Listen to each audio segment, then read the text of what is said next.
की समस्या हमेशा से कश्मीर रहा है और उसी समस्या के चलते इनके प्रधानमंत्री निपटते गए हैं, उनकी फाइलें बंद होती गई हैं। देखिए अमीश जी, कश्मीर तो ऐसा इनका अलाप है कि ये अलापते रहते हैं और देखिए दिन रात अलापते हैं। जैसे नमाज पढ़ते हैं उसी तरह वो तो 5 बार ही पढ़ते होंगे, दिन में कितनी बार कश्मीर की अलापते हैं ये। और क्या हर्ष होता है जब जब ये कश्मीर को लाते हैं, तब तब या तो इनकी सरकार जाती है या इनके जो मार्शल लॉ लेके आते हैं और 30 साल तक राज करते हैं वो चले जाते हैं। इन्होंने पूछ रहे थे अभी कमर सिंह बोल रहे 75 साल में क्या हो गया, 75 साल में 2 टुकड़े हो गए, इनको पता ही नहीं। इनको ये नहीं पता कि ये आए थे उधर कारगिल के अंदर में कैसे कैसे मार खा के गए, इनको ये भी याद नहीं। और आप छोड़ दीजिए ना, बालाकोट में आपने ही बताया इनके पार्लियामेंट में इनके पैर कांप रहे थे। मैं नहीं बोल रहा हूं, इनके पार्लियामेंट के ऊपर में ये बहस चली है, पैर कांप रहे थे। इन्होंने कह दिया अभिनंदन को नहीं छोड़ेंगे। मोदी साहब ने बोला कि हमने ये परेड के लिए थोड़ी रखा है, ये जो आपने देखा एक मिसाइल गलती से हमने हो गया कुछ, तो वो हमने कहा हमने परेड के लिए तो नहीं रखा है, ये तो हमने रखा है ना कि इनको हम जंग में दिखाएंगे। ये तो कहने की बात है। और देखिए कहां बदल गई है। ये कहते हैं हमारी बेइज्जती अच्छी है, इंडियन आर्मी बहुत प्रोफेशनल आर्मी है। ये तो कहते रहे हैं कि इंडियन आर्मी रेपिस्ट है, वो रेप करती है, लोगों को तरसाती है।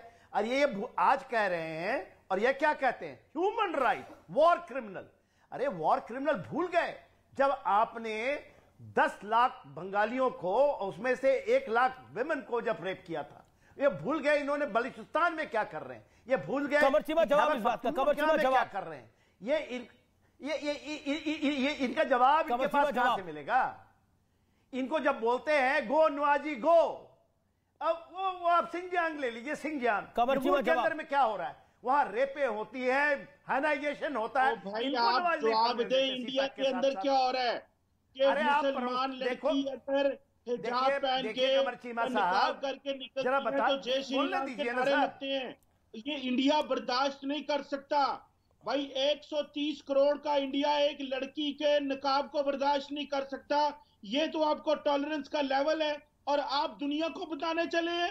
आप कहते हैं तारिक फतेह क्विक रिप्लाई। दुनिया तो पूरी दुनिया हमारी कायल है भैया, पूरा दुनिया हमारे क्या कह रहे हैं आप? तारिक फतेह आप मुसलमानों को मिसाल बताते हैं। तारिक फतेह को लेके आइए स्क्रीन पे। तारिक फतेह को दिखाइए पीसीआर। पानी पीजिए आप। सर क्यों ऐसी बेवकूफी की बात करते हैं कि बच्ची को इजाजत नहीं मिली क्लास में। वहां इंडिया की जुडिशरी को तो मान लेते हैं ना आप कि it is an independent respected judiciary.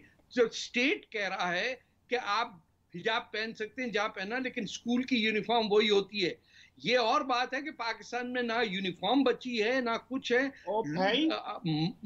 मर्द जो है वो बुर्का पहन के चोरी करते हैं, बुर्के के अंदर उसामा बिन लादेन को आप लाते हैं।